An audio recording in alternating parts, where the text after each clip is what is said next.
What in the world is looping when it comes to homeschool? This is a term that I continuously heard, and I was like, what is that? So, we're going to talk about that today in our Homeschooling 101 series. Welcome back. Hi everyone, I'm Holly Rivers. Welcome back to my channel where I share on family and home. We've been doing a series on homeschooling called Homeschooling 101, What Is? And these are all of the what is questions that I encounter as a new homeschool parent 3 years ago. There was this lingo to the industry that I just kept coming across, and I had to figure out what things meant. And I felt like there was a lot of people out there that's just getting started that need to know this information as well. So that's what I'm bringing to you in our Homeschool 101 series. And today's subject is what is looping when it comes to homeschool. Now, you may have gotten started. Most homeschoolers have gotten started by now, or they're just continuing if they're year round. And you have piled on all the curriculum because you went to the curriculum fairs and you were sent your, Christian book or your homeschool curriculum guide in the mail and got really excited and ordered all these things up and were very ambitious. And you piled on all these subjects and you're like, oh, wow. Outside of your core reading, math, writing, science, especially if it's elementary age, you kind of just have that core, and you may do science, you may do history, you may do art and some other things. It's a little different from your upper level students, but we as parents sometimes can really get zealous and excited about curriculum and become curriculum lovers and lovers of books when we're homeschooling. And you end up with this schedule that has all of these extra subjects that are so exciting, and you want your kids to learn about them, and your kids are excited about them too. But how are you going to fit it all in, especially if you have more than one or two kids? Are you going to be homeschooling all day or what? Well, I have an answer for you, and it's called looping.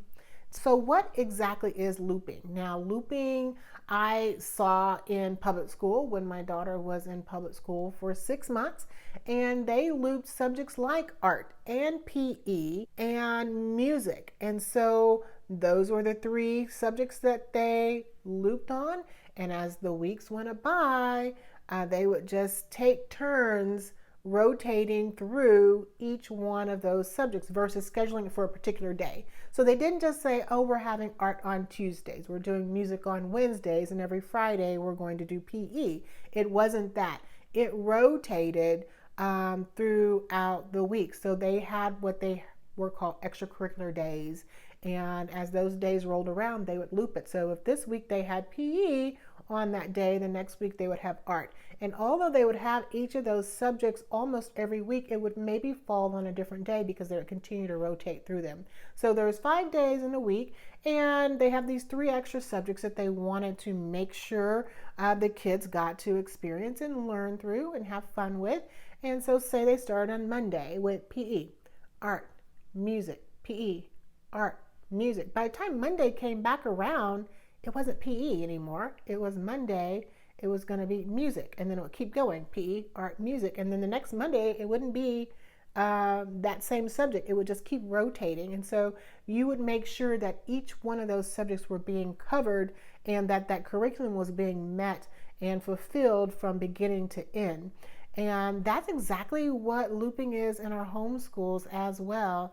For example, in my homeschool, we do have art and we have music, and we also do science and history this way also. And it works really well because it allows you to have opportunity to still include and not fall behind on a subject when life gets busy, or a child needs a day off, or you need to run errands, or some family emergency, or something came up and you weren't able to do science that day. And then the next week, Tuesday is your science day, and you skip science again. And in the next week, and you skipped again. So instead of skipping science for 3 weeks in a row, you would have still been able to have science because of this looping schedule that you had. And so and you can loop subjects in various ways. You can do more than 3, you can do 5. Just remember, it's a loop. It's not based upon the day. You may have the days set that you want your loop to rotate through. So for example, Tuesday and Thursday are going to be my loop days. So every Tuesday or Thursday, I'm going to be doing one of these 3 or 4 subjects or 5 subjects or whatever it may be. Or your loop days may be Monday, Wednesday, and Friday, and you're going to loop these 6 subjects or 6 areas through. And it could be anything from teaching them gardening skills to cooking skills to sewing skills to doing your science curriculum, history curriculum, and you just loop them through.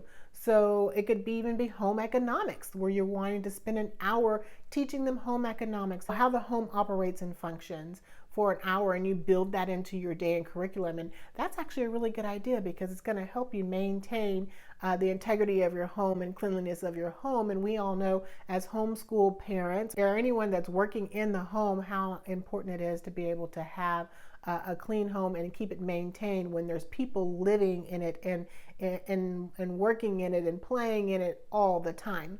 Okay, so that's what looping is, and that's how it's going to help you get to all those extra subjects that you piled on, that you wanted to expose your kids to, that is just not fitting in the day-to-day or that may be falling through the cracks.